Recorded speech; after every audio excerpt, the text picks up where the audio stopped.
Bom dia, boa tarde, boa noite, pessoal. Tudo bem com vocês? Professor Azel aqui mais uma vez, professor de física. Estou aqui representando todos os professores de terceiro ano do SET Ezequiel de Souza Brito, tanto da sede como dos anexos, para mais uma aula, certo? Dessa vez nós vamos estudar o capítulo 8, que fala sobre magnetismo. Então, sem muita enrolação, solta a vinheta. Vamos lá!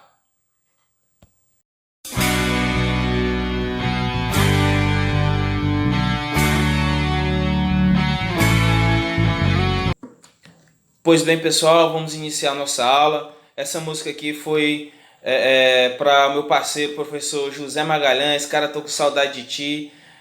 Daquela nossa resenha bacana na sala dos professores, lá na hora do intervalo. Acabar essa pandemia, a gente vai se encontrar novamente para ter aquela conversa bacana, aquela resenha legal, tá bom? Pois, pessoal, vamos lá. Vamos começar com uma breve história do magnetismo, ok? A palavra magnetismo tem origem na Grécia Antiga. Em uma cidade chamada Magnésia, foi observado um minério com a propriedade de atrair objetos de ferro. A este minério foi dado o nome de magnetita, certo? Então, o nome magnetismo veio devido a essas primeiras observações dos fenômenos magnéticos nessa cidade chamada Magnésia, tá? Então, daí vem o nome magnetismo, ok? Assim como a eletricidade, o magnetismo foi anunciado pela primeira vez no século VI a.C. por Tales de Mileto. Para Tales, a magnetita podia comunicar sua vida ao ferro, beleza? A palavra imã se origina do francês aimant, que significa amante. Então, o que se imaginava? Se imaginava que a magnetita e o ferro tinham uma atração passional, né? Uma atração amorosa. E daí eles imaginavam que o ferro e a magnetita elas exalassem, como se elas exalassem perfume, né? E aquele perfume atraía um ao outro, certo? Então, como eu falei agora há pouco, era como se fosse uma relação amorosa, tá bom? Daí a palavra imã, né, de origem francesa aimant, de amante, não no sentido de amante ser o outro, né, que está embaçando ali na relação, né, mas no sentido de amante mesmo, de amar algo, tá certo? Beleza?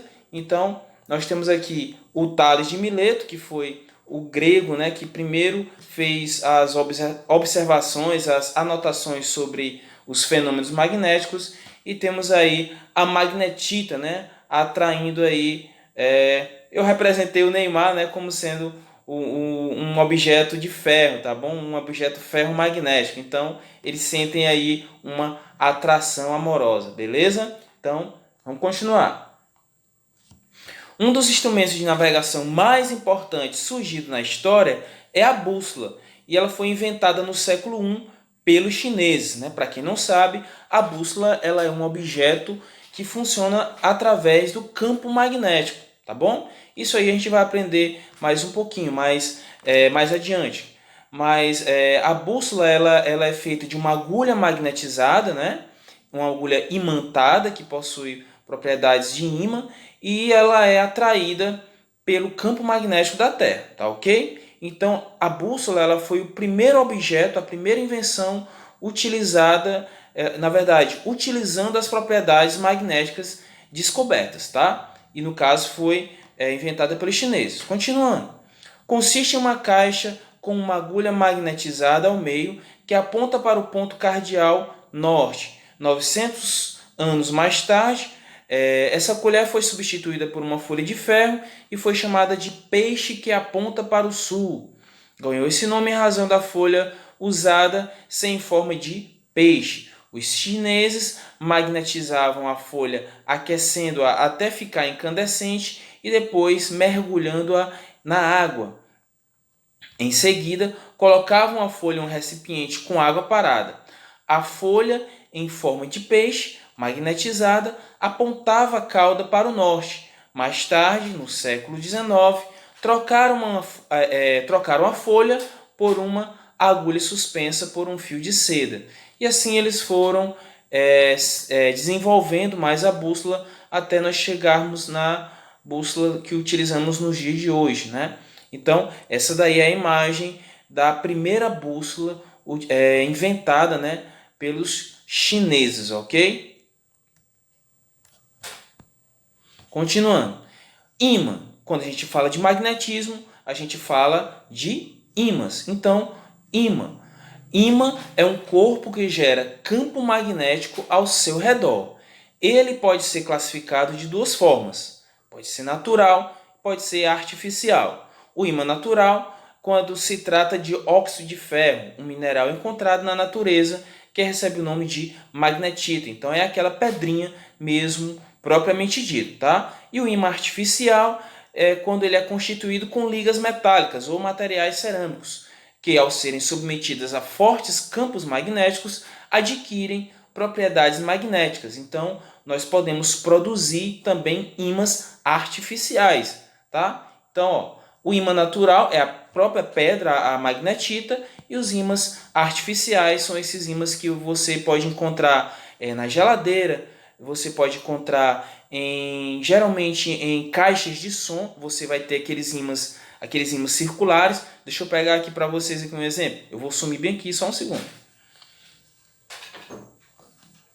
Então, ó, eu peguei esse ímã aqui de um fone, tá? De um fone de caixa de som. Então, toda caixa de som, ela possui ímãs, tá? Esses ímãs, ele tem uma funçãozinha lá interessante, que é de ficar gerando campo magnético e assim vibrar espiras que ficam aqui nessa parte central, tá certo? E fica vibrando essas espiras, e aí, por isso que você vê toda a caixinha de som, você vê aquele movimento, né? Batendo ali, certo? Então isso aqui é produzido, aquele som é produzido através de ímãs. Então vejam a importância do ímã, né? na nossa vida, tá bom? Nosso cotidiano. Então, continuando. Domínios magnéticos. Quando tratamos de materiais que apresentam propriedades magnéticas, é comum falarmos de domínios magnéticos, que são pequenos pedaços do material onde todas as moléculas que estão próximas umas das outras têm os seus momentos magnéticos alinhados em uma direção. Bom, esses domínios magnéticos são regiões onde as moléculas estão ali alocadas e elas têm uma certa direção magnética. Então veja no primeiro caso, certo, aqui da agulha, que nós temos várias regiões, ou seja, vários domínios magnéticos. Esses domínios magnéticos, eles estão posicionados, direcionados em direções diferentes. Então vejam que tem domínios que tem a setinha está para a esquerda, outros para a direita, outro para cima, outro para baixo, enfim. Tá uma bagunça só, tá desordenado, está desalinhado, tá? Mas quando você alinha esses domínios magnéticos, ou se você quiser, você aproxima um ímã desse material, no caso a agulha, esses domínios magnéticos eles ficam ordenados, eles ficam alinhados, todos para somente uma única direção. E assim a gente consegue transformar, inclusive, esse objeto, que no caso aqui é uma agulha, em um ímã também, tá certo? A gente vai saber logo como a gente consegue imantar um objeto que não é um ímã, beleza? Então, propriedades dos ímãs. Vamos falar aqui um pouco sobre as propriedades dos ímãs. Então, nós podemos destacar 5 propriedades que caracterizam um ímã. São elas: a primeira, capacidade de atrair outros objetos, especificamente alguns metais como ferro. Então, eu tenho aqui um ímã na minha mão, certo?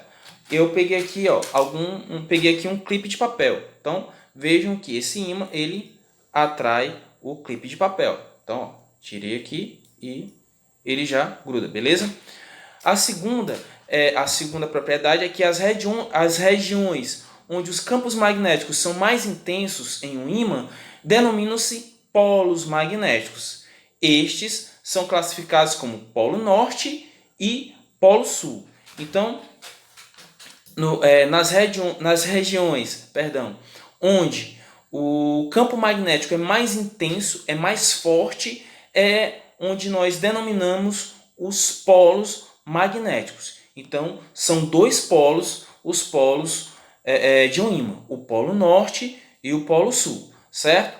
Nós vamos ver agora aqui que, obrigatoriamente, todo ímã tem que ter os dois polos, o polo norte e o polo sul. Não existe um ímã monopolo, com um único polo, beleza? Não existe, pelo menos até então, até o momento, não existe um ímã monopolo. Continuando.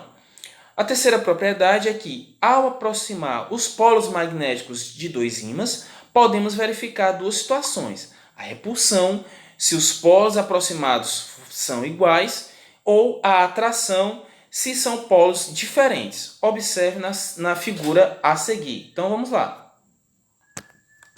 Sai, Satanás daí. Pronto. Pois bem, pessoal, vamos dar continuidade aqui. Eu tive que dar uma pausazinha para desligar aqui a internet para não ficar aparecendo notificações, tá? Pois bem, nós temos aqui as duas situações de interação, né, entre os polos de um ímã. Nós temos a interação que existe a atração e a interação que existe a repulsão, né? Então, quando é que ocorre a atração? Quando nós aproximamos polos opostos, assim como na eletricidade, polos opostos se atraem. Então, vocês percebam aí que nós temos o polo sul próximo do polo norte, então está acontecendo uma atração. Então, sul atrai norte, norte atrai sul, beleza? Então, não tem como errar. Já quando nós aproximamos polos iguais, né, polos de mesmo nome, acontece o que? A repulsão, né? Então, se eu colocar um polo sul próximo de um polo sul, eles vão se afastarem. Se eu colocar um polo norte próximo ao polo norte, eles vão se afastarem, ok? Então, por exemplo, vamos olhar isso aqui na prática. Eu tenho aqui dois ímãs, um ímã pequeno e um outro ímã maior. Então, vamos ver o que acontece. Ó. Vou tentar aproximar os dois aqui, tá? Então, ó, não sei se vocês perceberam, mas olha só. Ó. Então, o que aconteceu aqui? Eles se atraíram, certo? Eles se atraíram. Por quê? Porque, com certeza, nessa situação, são polos opostos, né? São polos opostos. Agora eu vou virar bem aqui, ó. Certo? Ó, perceba. Vou virar, vamos ver o que acontece. Ó. Eu vou forçar aqui um pouco. Ele não atrai diretamente na posição que eu estou colocando. Ele tenta virar para que ele possa grudar, né, no outro polo. Ó. Mas quando eu faço assim, ó, reto, ele não se atrai, né? Ele não gruda, digamos assim, tá certo? Porque nessa situação nós temos polos iguais, beleza? Lembrando que na natureza as coisas sempre tendem a se neutralizar. Então, quando você aproxima dois ímãs, por mais que você aproxime os polos iguais, né? E aí um fica afastando o outro, se você se você der uma brechinha, ele vai virar e vai procurar fazer com que os polos opostos fiquem próximos e aí eles se atraem. É interessante demais, tá certo? Então, continuando. Quarta propriedade fala sobre o alinhamento com os polos geográficos da Terra, certo? Então vamos lá. O alinhamento com os polos geográficos da Terra, que ocorre se um ímã estiver posicionado de uma maneira em que pode mover-se livremente, certo? A orientação do ímã acontece da seguinte forma: o polo norte do ímã aponta para a direção norte geográfica da Terra. O polo sul do ímã aponta na direção do polo sul geográfico da Terra. Esse fenômeno é possível em virtude da existência do campo magnético terrestre. Então nós temos aqui uma bússola, tá? Essa bússola, ela tem aí os pontos cardinais e quando você deixa essa bússola numa posição onde ela possa estar livre de movimentação, ela vai se adequar à direção norte-sul, certo? Então, uma ponta da bússola, da agulha que está dentro da bússola, vai apontar para o norte e a outra ponta vai apontar para o sul, certo? Aquela ponta da bússola que está apontando para o norte, ela é o norte magnético da bússola. Aquela ponta que está apontando para o sul geográfico, né, da Terra, é o polo sul magnético da bússola. Por quê? Isso é interessante. Professor, você acabou de falar que polo norte atrai polo sul, né? E como é que o polo norte da bússola aponta para o polo norte da Terra? Por quê? Porque os polos magnéticos da Terra, do nosso planeta, eles são invertidos, certo? Eles estão invertidos. O polo norte magnético da Terra, ele está no polo sul geográfico. E o polo sul magnético da Terra está no polo norte geográfico. Então, parece meio confuso, mas deixa eu explicar aqui para vocês. Então, vejam aqui o nosso planeta Terra. Então, a Terra, ela funciona como um grande ímã, porque dentro do nosso núcleo nós temos material ferro magnético em movimentação, né? Vocês sabem que dentro do núcleo nós temos o magma, né? E ele está em constante movimentação. E essa movimentação faz gerar um campo magnético no nosso planeta Terra. E a Terra ela é como se fosse um grande ímã, tá certo? Então vejam só que o ponto azul é o polo sul da Terra, certo? Aliás, é o polo sul magnético da Terra. E está apontando para qual hemisfério? Para o hemisfério norte da geografia, né? Já o ponto vermelho que nós temos aí, nós temos o polo norte magnético da Terra, que está apontando para onde? Para o polo sul geográfico, tá bom? Então, os polos magnéticos da Terra são invertidos com relação aos polos geográficos, ok? E a quinta propriedade e última fala sobre a inseparabilidade dos polos magnéticos, ou seja, quando você quebra um ímã, esse ímã ele vai se transformar em novos ímãs, o polo norte e um polo sul, certo? Cada pedaço do ímã que você quebrou vai se transformar em um novo ímã. Por quê? Porque não pode haver um ímã com somente um polo, ou um polo norte ou um polo sul. Sempre teremos ímãs com os dois polos, o polo norte e o polo sul, tá certo? Então vejam só, nós temos aí um ímã bem grande, bem comprido. Nós repartimos ele ao meio. Cada pedaço se tornou um novo ímã. Vejam que esse novo pedaço nós quebramos ele ao meio de novo. Cada pedaço se tornou em um novo pequeno ímã. E assim você pode ir quebrando esse ímã sucessivamente, que cada pedacinho pequeno vai se tornar um novo ímã, com um polo norte e um polo sul. Ok, pessoal? Pois agora vamos falar sobre processo de imantação. Então, o processo de imantação consiste em magnetizar um material que naturalmente não possui características de ímã.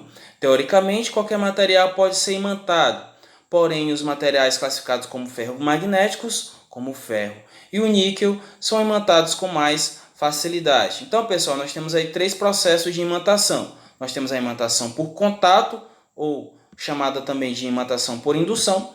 Nós temos a imantação por atrito e nós temos também a imantação por corrente elétrica. Vamos ver cada um deles, tá?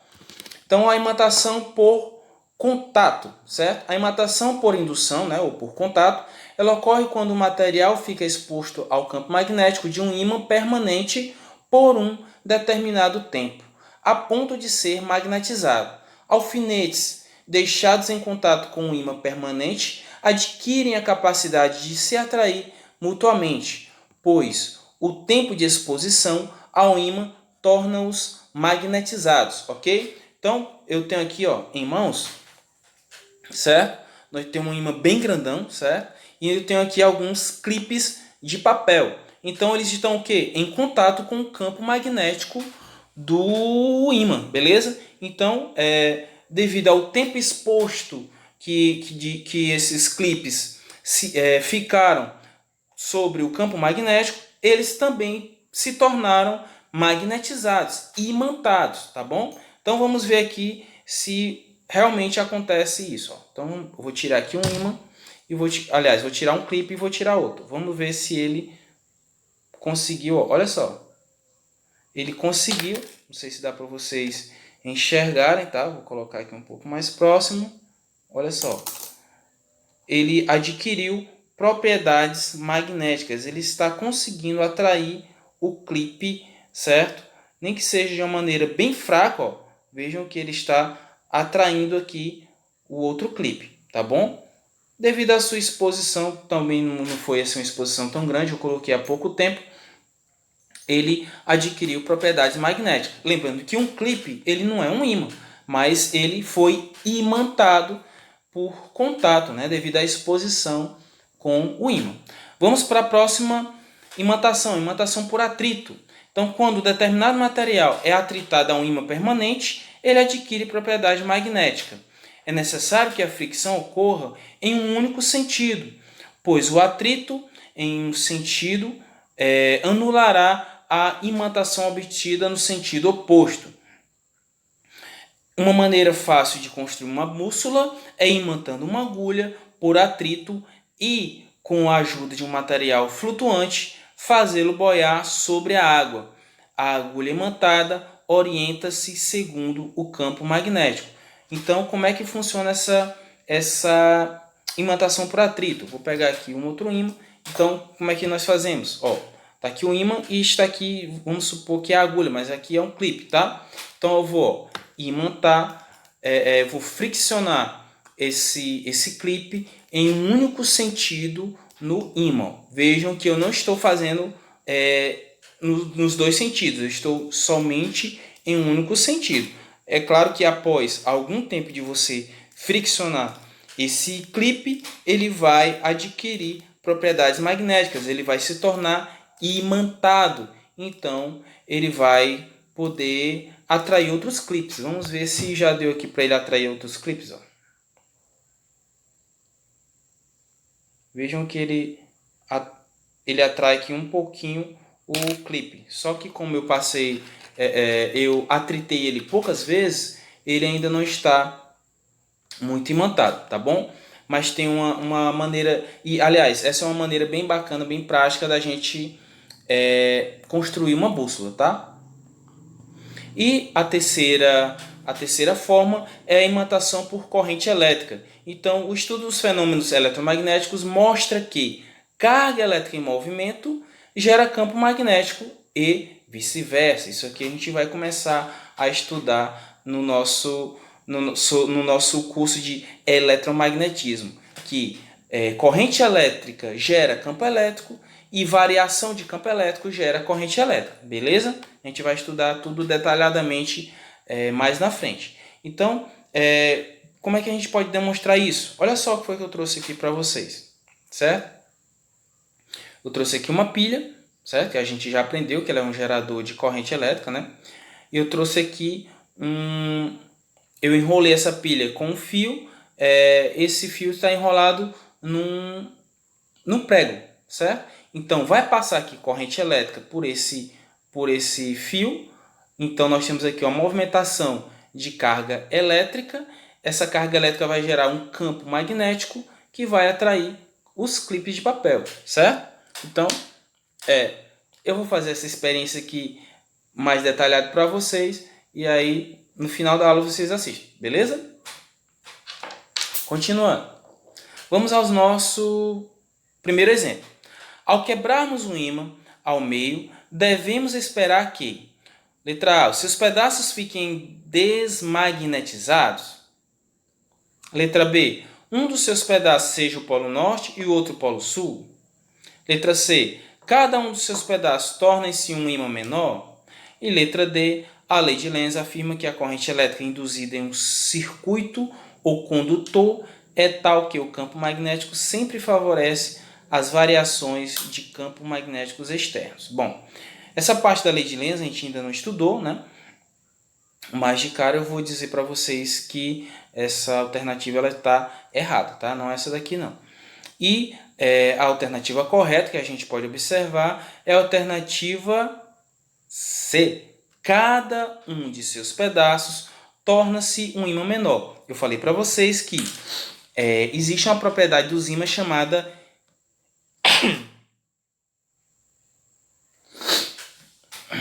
coronavírus. Perdão, desculpe aí. Existe uma propriedade dos ímãs chamada inseparabilidade dos polos, tá bom?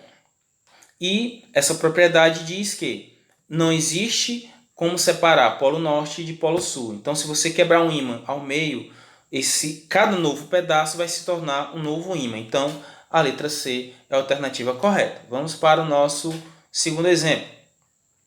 Um pequeno ímã é colocado nas proximidades de uma barra de ferro. Sobre a situação descrita, assinale a alternativa correta. Letra A. O ímã atrai a barra de ferro com a mesma intensidade que a barra de ferro atrai o ímã. Vamos ver. Letra B. A força que o ímã exerce sobre a barra de ferro é maior que a força que o ferro exerce sobre o ímã. Letra C. O ímã atrai a barra de ferro. Letra D. A barra de ferro atrai o ímã. E letra E. A força que a barra de ferro exerce sobre o ímã é maior que a força que o ímã exerce sobre a barra de ferro. Bom, pessoal, parece tudo assim muito parecido, mas a alternativa correta é a alternativa A, que diz: o ímã atrai a barra de ferro com a mesma intensidade que a barra de ferro atrai o ímã. Nós podemos relembrar a nossa terceira lei de Newton, que é a lei da ação e reação, né? Que fala que que pares de força, né? Eles interagem entre si com mesma intensidade e sentidos opostos. Então, se eu tenho aqui um clipe, né? Tá aqui o clipe, e eu tenho um ímã, então a mesma força que o clipe atrai o ímã é a que o ímã atrai o clipe, beleza? Então, alternativa correta, alternativa A. Pois bem, pessoal, vamos para o nosso terceiro exemplo, tá? Da palavra aimant, que é traduzido do francês significa amante, amante não no sentido do esquema, né? Do outro, mas amante no sentido de aquele que ama, tá? Originou-se o nome ímã, devido à capacidade que esses objetos têm de exercer atração e repulsão. Sobre essas manifestações, considere as proposições. Então, e no finalzinho ele diz assim: está correto o contido em. Então, nós vamos analisar as afirmativas, né? E vamos dizer se está certo ou se está errado, tá bom? Vamos lá. A afirmativa 1 diz o seguinte: assim como há ímãs que possuem os dois tipos de polo, sul e norte, há ímãs que possuem apenas um. Então, está errado. Nós sabemos que todo ímã possui dois polos, o polo norte e o polo sul. Segunda afirmação: o campo magnético terrestre diverge dos outros campos, uma vez que o polo norte magnético de uma bússola é atraído pelo polo norte magnético do planeta. Também está errado, pessoal. O polo norte magnético da bússola é atraído pelo sul magnético da Terra, do nosso planeta. Por que que o polo norte magnético da bússola aponta para o polo norte geográfico? Porque os polos magnéticos são invertidos com relação ao polo geográfico. O polo sul magnético está localizado no polo norte geográfico, que seria ali na região do Alasca, digamos assim, tá? E já o polo norte magnético da Terra, ele está localizado no polo sul geográfico, que seria no continente da Antártica, tá bom? Então, também a afirmação 2 está errada. Vamos para 3. Os pedaços obtidos na divisão de um ímã são também ímãs que apresentam os dois polos magnéticos, independentemente do tamanho dos pedaços. Está correto? Digamos que eu pegue esse ímã bem grandão e reparta ele em vários pedaços pequenos. Então, por exemplo, eu tenho um ímã pequeno aqui.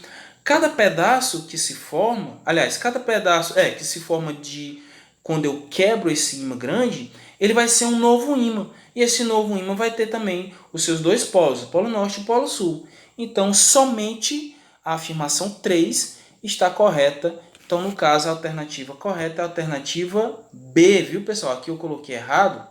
Deixa eu ver se eu ajeito aqui. Espera aí.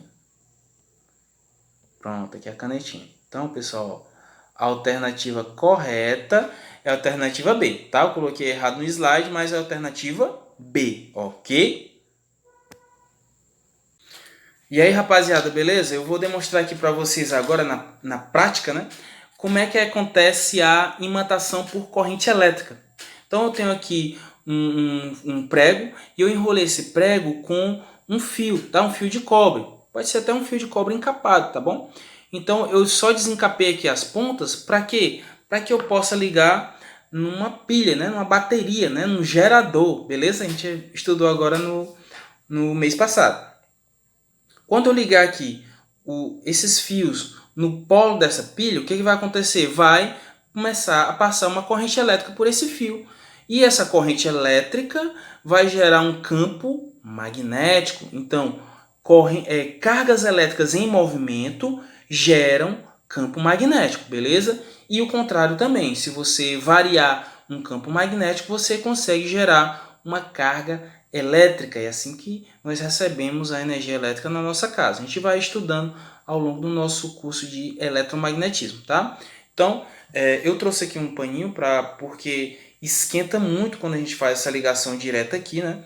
E aí nós vamos testar se nós conseguimos fazer um chamado eletroímã, tá? Isso aqui é chamado de eletroímã. Então, ó, vou ligar aqui no polo, certo? Vou ligar aqui no outro polo. Então, pronto. Aqui. Beleza. Ó, já tá esquentando. Então, vamos lá, ó. Vejam só esse clipe. Ó, tirei, ó. Beleza? Dá pra ver aí, ó. Tirei, ó. Beleza? Para não dizer que é só esse, deixa eu ver aqui esse outro mais pesado. Ó. Certo? Então, nós estamos vendo aqui, ó, na prática, e vocês podem fazer na casa de vocês com materiais simples, tá? Como é que a gente consegue imantar um material através de corrente elétrica, beleza? Valeu? Pois bem, pessoal, vamos lá para o nosso tradicional encerramento. Eu sempre procuro colocar aqui uma frase de um físico, né? Mas dessa vez eu coloquei aqui do grande filósofo Tales de Mileto, que foi o primeiro cara que fez as primeiras observações dos fenômenos magnéticos, né? Essa frase dele diz o seguinte: o homem rico nem sempre é sábio, mas o homem sábio é sempre rico. Então, é uma frase bem interessante da gente pensar sobre ela. Eu deixo aberto aí para que vocês façam essa reflexão, tá bom? E vou encerrar aqui para vocês, fim por fim, feito por mim. Tchau, pessoal, mais uma vez. Muito obrigado pela atenção e até a próxima. Tchau.